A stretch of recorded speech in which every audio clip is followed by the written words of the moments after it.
The day has come. This rifle's got 5,000 rounds on it, and I wanted to get to that point because I wanted to do this video for some time, but I needed a rifle that was at that round count. I talk about this rifle in a previous video. This is my personal 11.5 CQB rifle with suppressor on it, and I discussed that in there as well. But this has got right at 5,000 rounds. I went shooting last weekend with a buddy, and I put 9 magazines through, so 270 rounds, 9 times 3 is 27. Yeah, 270 rounds. And I got to looking at my schedule on this rifle itself, and I'm like, shit, I'm right at 5,000 rounds. So it's time to do an inspection on this. So I'm going to show you exactly what I look for when I do an inspection on rifles that's got higher round counts on it, such as 5,000 or 10,000. Yeah, they do actually last 10,000 rounds. I'll show you what's worn down, what's good, what's not good, and the things that needs to be done in order to change it and bring it back to 100%. All right, so let's get started. Okay, the first thing you want to do before you do anything to a weapon or anything like that is you want to make sure it's free and clear. So I'm going to lock the bolt back. Nothing in the mag well, nothing in the chamber, nothing in the bolt. So it tells me this rifle is clear. So what I'm going to do now is I'm going to let the bolt ride forward, and then I'm engaging the safety.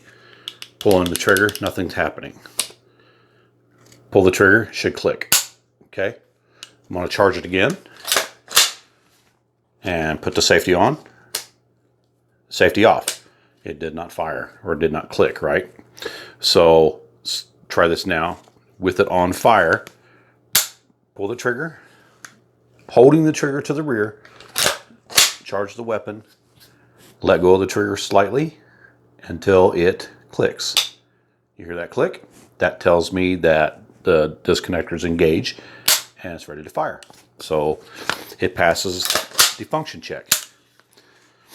So now that we know that it passes the function check, I'm doing a visual inspection over the top of the things that I'm looking for, making sure none of the, I have coil pins or spiral pins in this rifle itself, making sure they're not sticking out on the bolt release right here.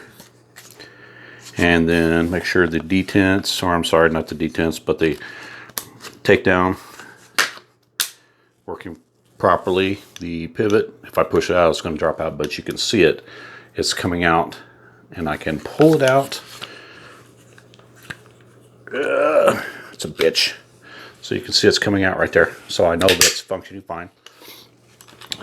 Magazine release is working well. I'll put a magazine in it, and so Magpul mag, engaged it in there, and make sure it drops free. So it drops free. So functions so far so good.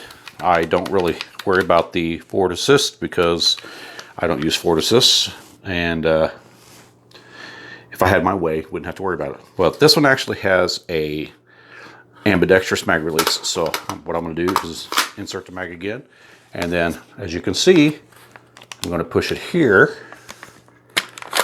and it came out. Let's try it again so you can see it. Turn the rifle around. It's right here. Comes right out. And it should drop free. Yeah, it does. So the function for the rifle is good to go. And it's got the suppressor on it right now, so I can't really worry about the flash height or anything like that. When I put the sights on, I know that I mounted them, and it's 35 inch-pounds on the tension screws on the sights, and as you can see, they go up and down like they're supposed to. And sights, optics, and butt stocks are things that change rapidly on my weapons. So this is actually a new Chris butt stock that I put on there. It's a little heavier than the Magpul, but I like it because it levels the gun out even with the suppressor on, as you can see right there. And yeah, I can't leave grips alone. This is not grip tape. This is stipple. I stippled this myself. So yeah, all function. And I got witness marks, as you can see right here, on the screws. And these are torqued at 40 inch-pounds when I put the rifle together. So yeah, so overall inspection from the outside, it looks good. So let's move on. Okay, so as you can see, I have gloves on because this thing is really dirty. I've gone ahead and pulled off the Romeo 7S, which I really am a big fan of this. So I'll do a video on this later on. Got it. It was like $99 from Palmetto State Armory, and holy shit. Anyway, so I pulled the suppressor off, and I pulled the optic off. That is the suppressor. My hands are totally black. So yeah, you can see the suppressor. It's a direct thread. And when you put suppressors on, you are supposed to use spacers. You do not use crush washers. And I'll go more into depth with that when I put it back together. After I put it together, I'll show you what I'm talking about. Okay, so now I've got the handguard off, and I've got it sitting out of the way. If you don't know, if you're not careful when you're putting M-lock devices on the handguards and stuff like that, depending on the length of the screws, they may stick down behind your gas block or anything like that. And as you can see, this used to be an A2. I chopped it down, and I probably will refinish this and make it look a little bit nicer because it was kind of a hurried ideology when I did it like that. But one of the things that I'm looking for once I get the weapon to this point is, I'm going to try to zoom in. As you can see right here, I'm looking for a lot of excess gas blow by here, out here on the barrel itself. And as you can see, let me grab a Q-tip. Plain Q-tip, don't have anything on it. I'm going to rub a little bit off. And there's just a little bit of gas blow by right there. So that's one of the things I look for on the gas system itself. And make sure that the spiral pin, not roll pin. Remember, I've replaced all my pins with spiral pins. I got to scoot it up a little bit more. Sorry about that. Make sure that that's still in good. It's exactly the same place it was when I put it on. So I'm excited about this, that there's not an excess blow by of gas. I mean, it's a little bit, but not enough to really even worry about. And I was smart when I put this together. I marked it on the barrel for the gas port size. So the gas port is 0.084, as you can see right here. I'm sorry, I got the camera zoomed in. And then as well, I'm looking around to see if there's any other gas blow by on the barrel itself, and it doesn't look like it. I mean, it's a little grungy because of the firing schedule and the amount of rounds that's through it and everything else. So anyway, next thing I'm going to do, let me put the camera back down to normal and scoot you all a little bit more. Next thing I'm going to do is I'm going to take the barrel nut off. I'm going to remove the gas tube, and I'll show you some things about the gas tube and the barrel nut and everything else when I get to it. So stand by. Okay, as you can see, I have it apart now, and I wanted to double check the gas port size, and this is actually a 0.084 pin gauge that goes right down into the gas port. It's a pretty damn big gas port.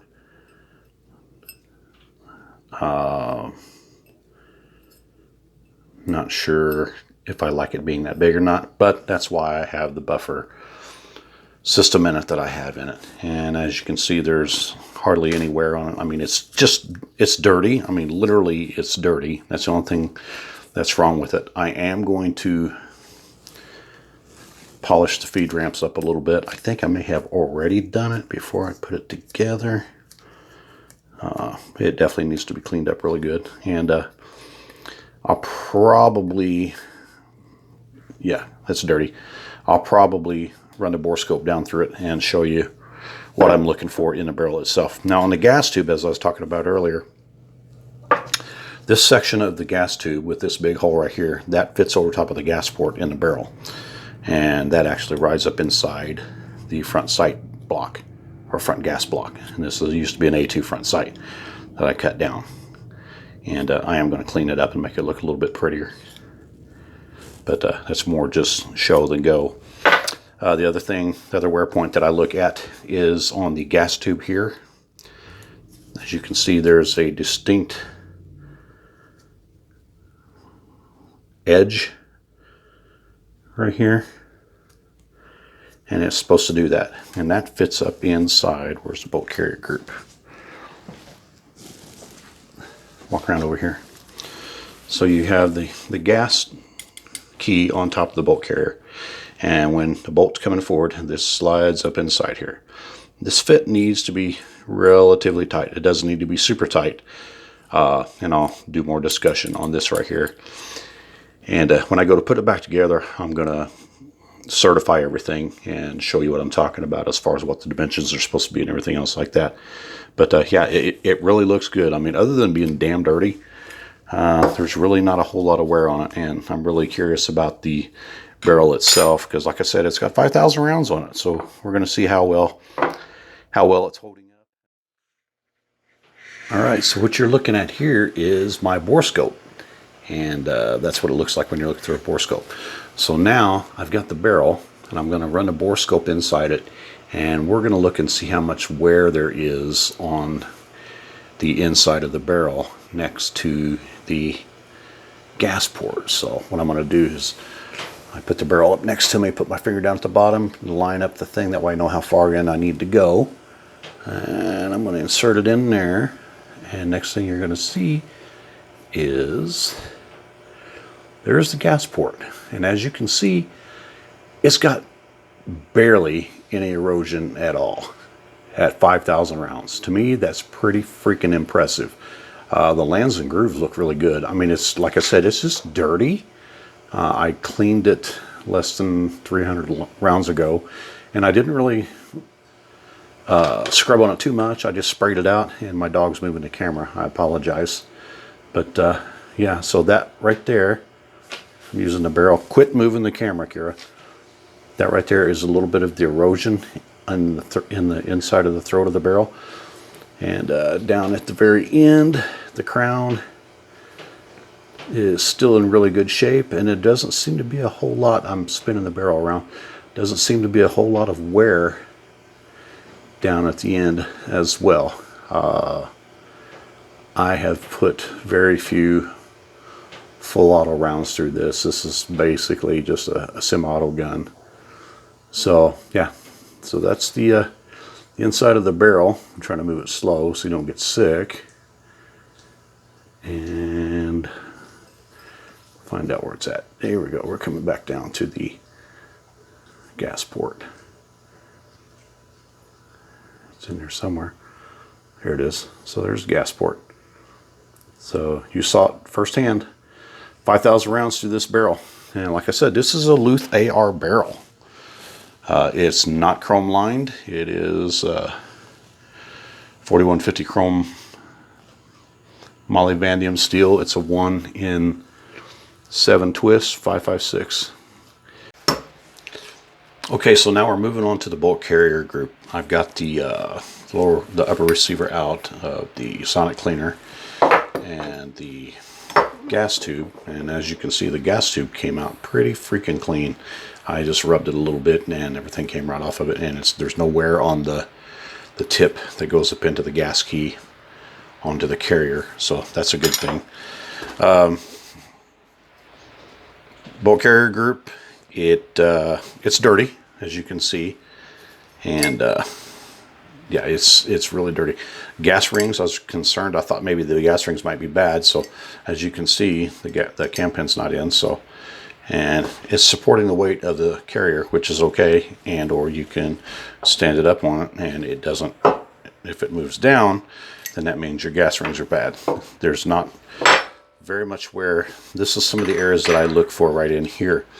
As you can see, there's kind of a shiny area back here on the tail. That's where the tail goes to the carrier itself. This area in here, this is where the majority of the gases go into the carrier, and they push and cause the bolt carrier group to actually function. So not having a lot of blow by here is a great thing. And on the shoulder, there's very little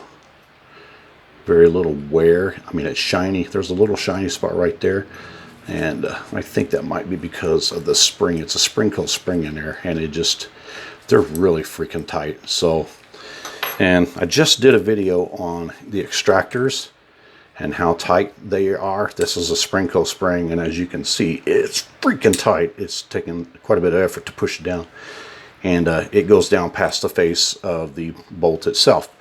So I'm going to throw this in the sonic cleaner now and get it all cleaned up, and the next time the camera comes back on, you'll see a clean bolt carrier group, and then I'll discuss more of the other things that I'm looking for. So stand by, here we go. Okay, so we're back, and I've got the bolt carrier group. Here's the bolt, the carrier, firing pin, extractor, all the components and everything that go with it. So the things that I'm looking for, and any competent gunsmith or armor should be looking for, is on the bolt itself. Once it's clean, you want to make sure that it's good and clean, and you want to check and make sure there's no cracks anywhere on any of these surfaces. And I know it's kind of hard to see with black gloves on. Actually, let me rip this glove off. So typically, if you're going to find cracks anywhere, it's going to be on one of these two lugs here, and it's going to be either on the inside or the outside of it. And this one looks really damn good. I mean, considering it's got 5,000 rounds on it, I mean, there's a little wear on the bolt tail, but not much. It is Carpenter 158, as you can see, and it's been magnetically particle inspected. I don't know if it's high pressure tested. I talk about it in the video that I talk about on the gun itself. And it does have a Springco spring in it. I put a 5 coil in it, and it's got the mil-spec insert or anything. But yeah, you want to pay very close attention to this and make sure there's no cracks or anything like this on any of these little edges on the bolt itself, on the front or the back. And if they're going to crack, they're going to crack down through here along this edge right here, and I can't really show you too much without really zooming in on the camera, and I'm afraid you're going to lose sight of it, and I apologize for my nail. But yeah, it cleaned up really good, and quite impressed with it still at 5,000 rounds. And like I said, it is a chrome lined carrier, chrome lined gas key. Staking's good, and it's got the YFS fasteners, which I don't like. I talk about them being Chinesium, and can't help it. It is phosphate coated. It is not black nitride. And I think the bolt might be black nitride. It's really hard to tell. It seems relatively smooth, but I don't know. I'm not really sure. And I gauged it out, checked everything out. It's still the TDP specs. There's no additional wear on or anything like that. I mean, you can see this got a little bit of wear on the carrier here and up in here, which is typical. Back in here, none on the back here, which is a good sign. So yeah, bolt carrier group is all in good shape. The firing pin cleaned up really good. And one of the things I was concerned about is this tip. And as you can see, it's still got a little ball. And the other concerning thing was the ejector. And I just did a video on the ejector. As you can see, it goes down past the face, which is good. That's what you want to do. So, okay, so that takes care of the upper receiver and everything. I might work on doing the barrel next. That way you can get an idea of what I'm looking for on the barrel. So, stand by. Okay, so a quick recap of the things that I'm looking for on the upper receiver after 5,000 rounds, which you saw everything that I did, and everything that's sitting in front of you right now is perfectly cleaned and has been checked out. So the barrel, the things that I look for on the barrel is gross erosion of the gas port. And when I did the bore scope, you could see that there was very little bore erosion at the gas port, and there's very little erosion at the muzzle, and there's very little erosion in the end in the chamber. And you'll notice I actually polished up the feed ramps a little bit. I gave them a little bit of love and then sweetened them up a little bit. When I spec'd it out, I double checked it and I measured it. Definitely 11.5 inch barrel. Carbon gas system. The gas port is 0.084. The external dimension on the barrel receiver or barrel extension is 0.998. TDP is 0.9987. So it's meeting the TDP spec, and the gas block area is 0.750. So it actually meets the TDP. So the things that I look for, and which really doesn't make a difference at at the round count, because once the rifle's put together or the upper receiver's put together, it's not really going to move. But the fit between the barrel to the upper receiver. So this upper receiver, it gauged out at 0.999 instead of 1.0. So it's a little smaller. So if this is 0.998 and this is 0.999, that's going to have a relatively tight fit. And as you can see, it takes a little effort to put it in there. So I'm not too worried about that. The other thing that I look for too, moving on past the barrel, and I'll talk more about the upper receiver here in a minute, is on the barrel itself, if there's any blow-by, and I actually redid the gas block. It used to be an A2. And if you'll notice right here, up in front, it is F-marked. So this used to be an F-marked front sight that I cut down and polished up and re-blued it. I don't have the ability to parkerize here, but it's perfectly fine for its intents and purposes and everything else. So 0.750 is the diameter here at the gas block journal, and the bore on the A2 front sight, or low profile gas block as we'll call it now, is 0.750. So it's a pretty damn tight fit. I mean, it takes a little bit of effort. So if you remember when I was talking about it earlier, yeah, it's tight. It's really tight. I like that. If there was any blow-by down here on the barrel itself, and as you saw on the video, there was very little blow-by, and the fitment of the gas tube into the gas block is relatively tight too. So remember, I was talking about, I wanted to make sure there was very little blow-by here, and other than, and there's one little spot right here, if I can pull this back out without smacking the camera, there's a little edge right here that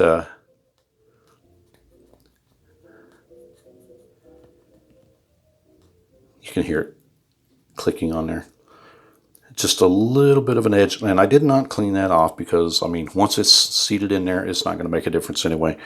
So very little blow-by here, very little blow-by at the gas block, very little muzzle erosion, very little erosion in the barrel itself, and on the end of the gas tube that goes up into the receiver, the gas key, that's a pretty tight fit, which is good, and it's perfectly lined up. There was no wear on this little section right here, which you can see right there, very little. If you don't have this little edge right here, it's worn down, and it should be chamfered. And I don't know if I can actually, yeah, you can see it, the chamfer right there. So it should be chamfered, that way it goes up into this a lot easier. And I should polish it up a little bit, but I'm not too awful worried about it. At 5,000 rounds. So moving on past this, let's get over to the bolt carrier group. The bolt itself, remember the things that I was looking for was wear on the lugs. And as you can see, there's very little wear, if there's any wear at all. And you want to be cognizant of cracking along this edge back here or up front, and make sure they're not chipped off in the front or on the back. And I checked it all the way around, and as you can see, it's perfectly fine. Very little wear on the shoulder, and very little wear on the tail. And it has still, I did not change out the gas rings, there's still the same gas rings. And as you can see, it actually I may change them out. I'm going to, but it still maintains, it'll hold the weight. If I shake it, it'll come off. But jam it down in there and pick it up, and if it'll hold its own weight standing up like that, then the gas rings are still good. So I'm not too concerned about that. So the wear points on the lugs, on the bolt itself, and everything. The other thing you want to be cognizant of is and I've got my notes right here, is the cam pin. The cam pin hole is one of the weakest points, and that's this thing right here. It's one of the weakest points on the bolt itself, and it will stretch. And there's a gauge that's designed to check that, and I can't find mine, or I would show it to you. But yeah, I measured it again, and the cam pin hole is 0.312, spec is 0.312, and the cam pin itself is 0.310, and this is 0.310, so it's literally 2 thousandths difference in size. And the reason why that doesn't drop all the way down through there, I don't know if you can see that, it's been peened, so it won't drop down in there. But this is actually the weakest length on the bolt itself. Other than the gas tube, these two areas right here, at the gas tube where it goes up into the gas block, and this area right here are the two areas that are the weakest length on the firearm itself in the entire system. So, and you're going to get some wear on the gas rings. Those are an expendable item. And you also want to check and make sure your spring is still good on your extractor, and make sure it's good and sharp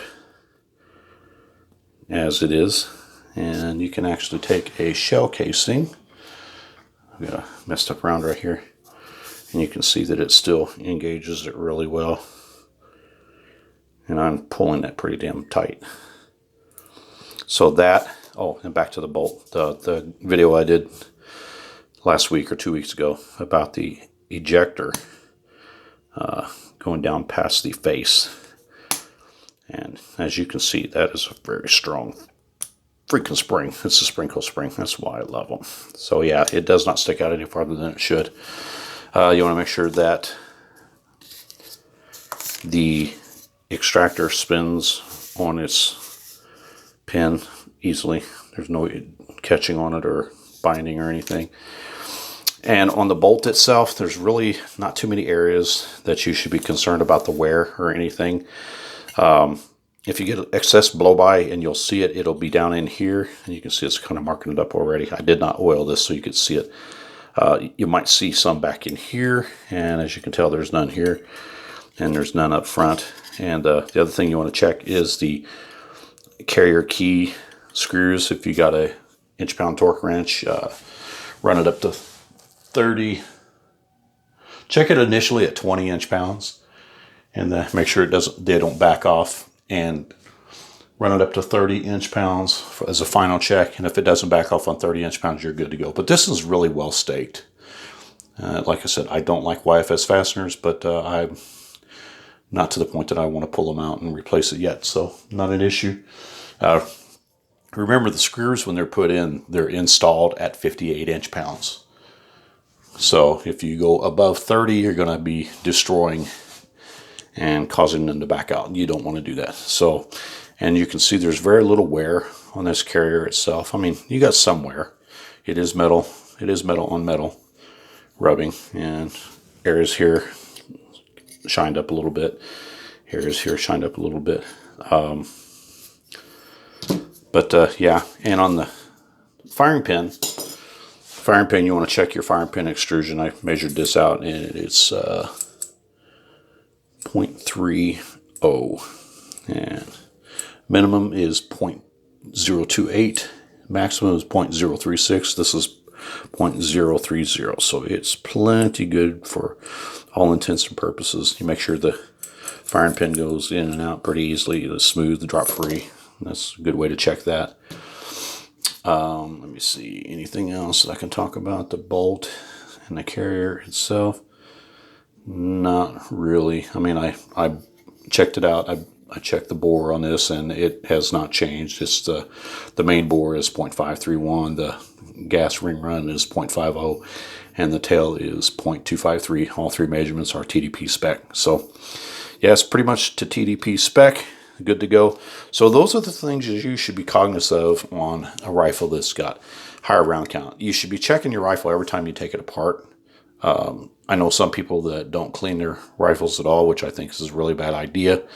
But you know, once you clean it, once you get done shooting, take it home and clean it, and just check these areas. You know, it's things that's going to save you money and heartache in the long run, and your life very well could depend on it. Externally on the receiver itself, there's not too many things. round count is going to make any difference or anything like that. The majority of the wear is going to be in the gas system and on the components in the gas system, the bolt carrier group, everything else. So what I'm going to do now is I'm going to switch this off, and I'm going to, I think it's probably going to turn into a second video of the lower receiver itself, and then I'll do a final video talking about the reassembly and everything after 5,000 rounds. So stay tuned for that, and I'll do some final thoughts here in a second. All right, so there you have it. This is the upper receiver from the 11.5 inch that you've been watching on the video, and all the things I was talking about with it. Like I was saying, the biggest things that you need to be concerned about, especially a higher round count, is the blow-by at the gas tube and the gas block junction, blow-by at the bolt carrier group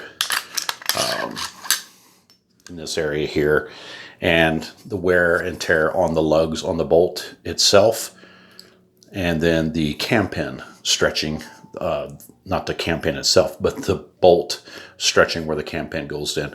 That's really the highest wear item areas that you'll see on weapons like that. The other thing too is wear on the barrel.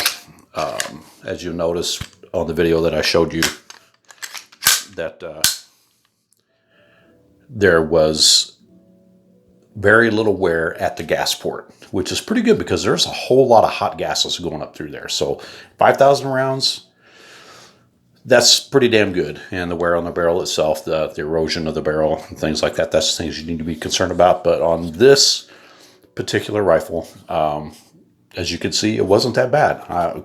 I'm actually pretty impressed with it, to be quite honest with you. The other thing too to take into consideration, I use not STP. I use Mobil 1 motor oil, synthetic oil, in all my guns. When I oil them up, that's the oil that I use. I've always used that. I don't know if that has anything to do with it, but I would like to actually get two identical weapons and run one with just regular oil and run one with synthetic oil and see what that looks like, gun oil compared to Mobil 1. The other thing too is your firing schedule. Now, 5,000 rounds over 4 years, that's like 1,250 rounds a year. Some cases, there's some special operations units that they fire 500 to 1,000 rounds a day per caliber of the weapons that they're using. So you could be shooting anywhere from 500 to 1,000 rounds of 5.56, 500,000 rounds of 9mm. Just totally depends on what their training schedule is and everything else and what they're prepping for. So most people are not going to shoot that much in one day. That's a whole lot of ammo to be dumping through a weapon. And the wear and tear on those weapons is amazing. So that keeps the armors hopping. So anyway, this is my rifle, and this is the story, and I'm sticking to it. So the next section that we're going to talk about is going to be the lower receiver. I've got it right here. And so it'll be the next video, so stay tuned for part 2 of the 5,000 round count on the 11.5 inch SRT. So thanks for watching. Have a great day.